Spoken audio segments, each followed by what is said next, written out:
But first, the arrest in that mass shooting at a SEPTA bus stop that injured 8 Northeast high school students.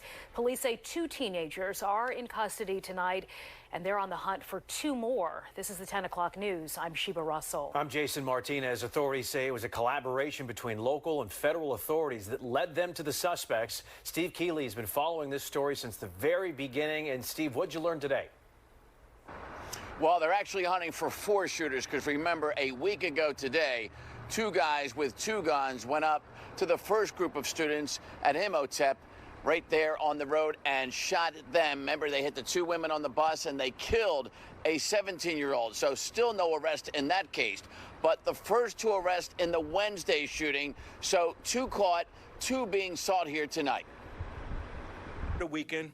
Significant progress was made. And that was bringing in 2 of the 4 wanted for Wednesday's after-school mass shooting of 8 Northeast high school students here at Rising Sun and Cottman Avenues. It was the blue getaway car that Highway Patrol found in the dark alley in Olney just 7 hours later that held the evidence linking the first arrested. Both Philly police sources tell me have extensive juvenile crime records, but now are 18 years old and facing a long list of the most serious adult charges possible, including attempted murder. Jamal Tucker turned himself into police Friday night after he learned detectives went to his home earlier that day with a warrant to get him. Sources tell me he then instantly began cooperating, leading police to get a warrant and help from the U.S. Marshals, who then found suspect number 2, Aniley Buggs, nabbed here in the 900 block of North 42nd Street. At that location, we recovered a .40 caliber Glock 22 pistol with an extended magazine. It was fully loaded.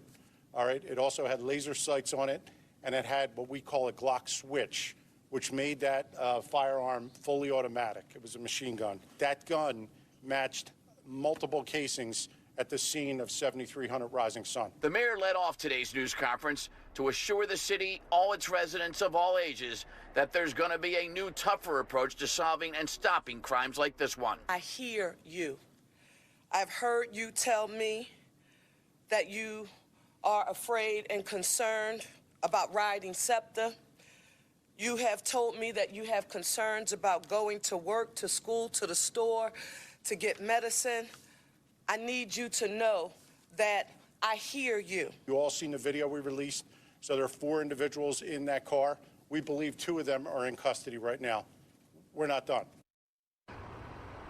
Well, still no definite retaliation factor in either of these 2. Remember, we thought Wednesdays may be a retaliation for Monday's shooting. They still have not definitively linked the 2 shootings just yet. But Jason, Sheba, we got some positive news here today. The worst of the wounded, that young man shot 9 times who was critical, has been upgraded by doctors. Not only is he going to live, but he was conscious and talking so much that the detectives left here at headquarters to go interview him at the hospital tonight. That is some hopeful news. It hasn't even been a week since the shootings, and he's doing much better. Steve, any idea how the rest of the kids are doing?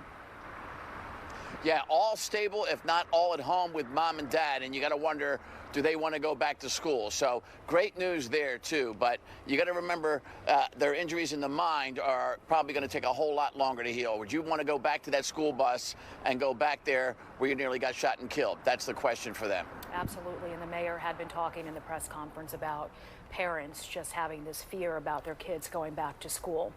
All right, Steve, thank you. Speaking of the school schedule here, the 9th and 10th grade students at Northeast High will return to in-person learning tomorrow. Juniors and seniors headed back to the classroom earlier today, but tomorrow they will be virtual. The district says it will continue to have extra police on patrol near the school and along nearby bus routes. As we learn more involving the investigation into this mass shooting, we'll continue to share them with you on air at fox29.com and on the Fox 29 News app.